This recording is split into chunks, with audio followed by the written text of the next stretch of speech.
Hello, my friends. The situation is becoming more tense with each passing day. Russia has effectively admitted that it cannot handle Ukraine on its own.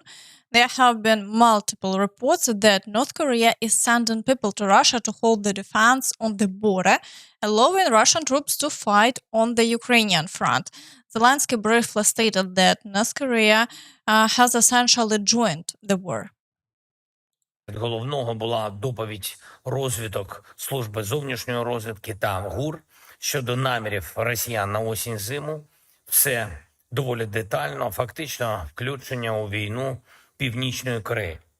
Також відносини Росії з деякими іншими країнами, які, на жаль, інвестують у затягування війни. Additionally, there was a report that Putin submitted a draft to the State Duma regarding the ratification of a treaty on comprehensive strategic partnership between Russia and North Korea. This treaty outlines military and other forms of assistance between the two nations in case one is attacked. Naturally, the entry of Ukrainian forces in the Kursk region could be seen as an attack on Russia, which would allow North Korea to fully join the war, providing troops and weapons to help Russia reclaim its territory.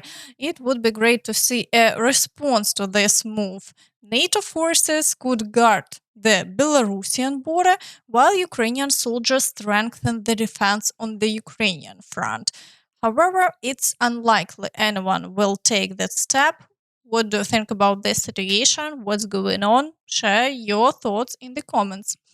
Meanwhile, on the border, the Russian counteroffensive continues to make gradual progress. Over the past few days, they've managed to advance multiple times. Analysts have already estimated that they've regained control of nearly 56 square kilometers, so the situation is worsening. Additionally, the Russians have begun claiming that they've reached the outskirts of Sudzha. If confirmed, we could see new changes along the front line soon. Earlier confirmations have already appeared on restricted maps, indicating that the Russians are advancing in this area. It's shown that several settlements south of Sudzha have entered the gray zone. Regarding the situation near the village of Vasily, other cartographers are now confirming that the entire area is under Russian control and they have practically reached the border. Overall, there is no good news yet from the Kursk direction. In the Kharkiv direction, shelling continues in border settlements and fighting is ongoing near the village of Staritsa, but there have been no significant changes along the front line in the past 24 hours.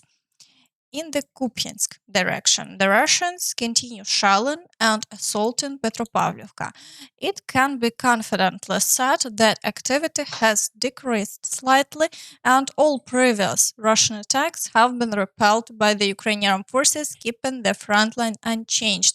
The weather in the Kupiansk area is also rainy, making it more difficult for the Russians to advance, especially across fields and forest belts. In the Borova direction, fighting is ongoing for Lozova with attempts to break through to Vishneve and Kopanke.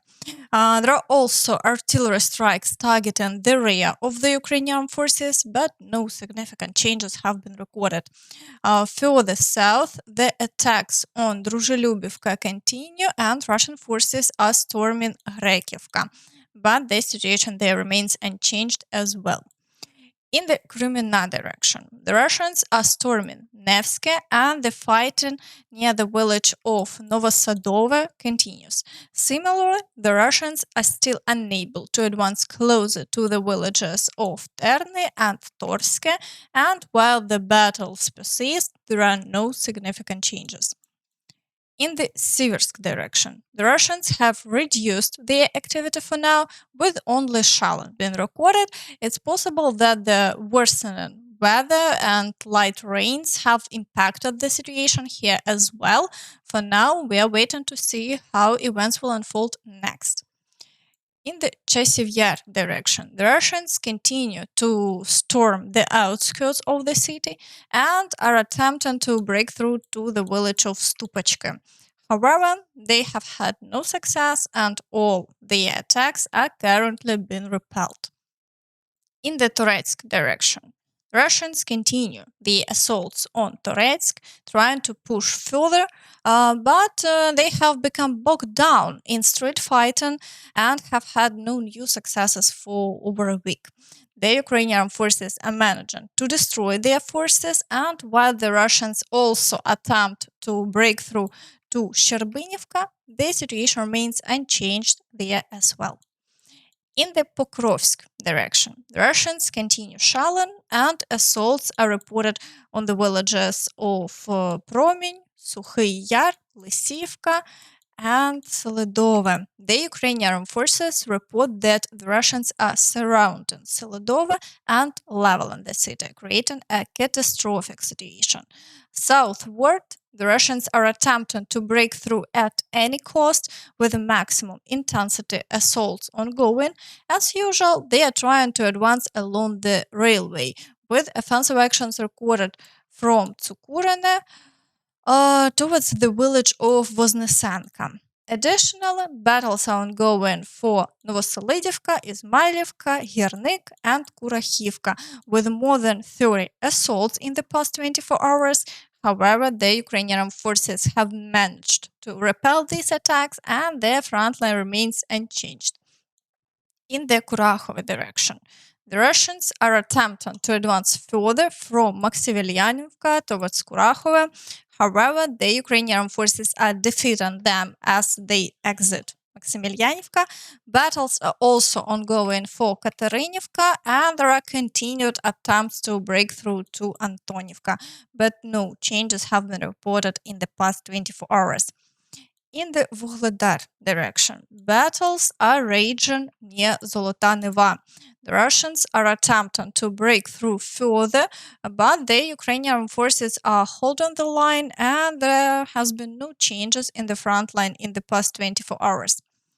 In the Zaporizhzhia direction, fighting continues near Robotyne with ongoing attempts to break through closer to Malotokmachka.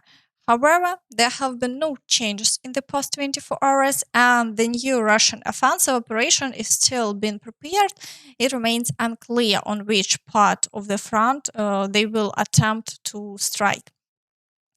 In the Kherson direction, the Russians are intensively shelling the entire right bank with both drones and artillery.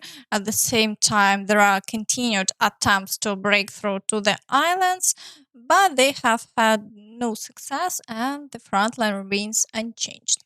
And that's all from me. So please don't forget to like this video, subscribe to the channel, and hit the notification bell to stay updated on all the latest news.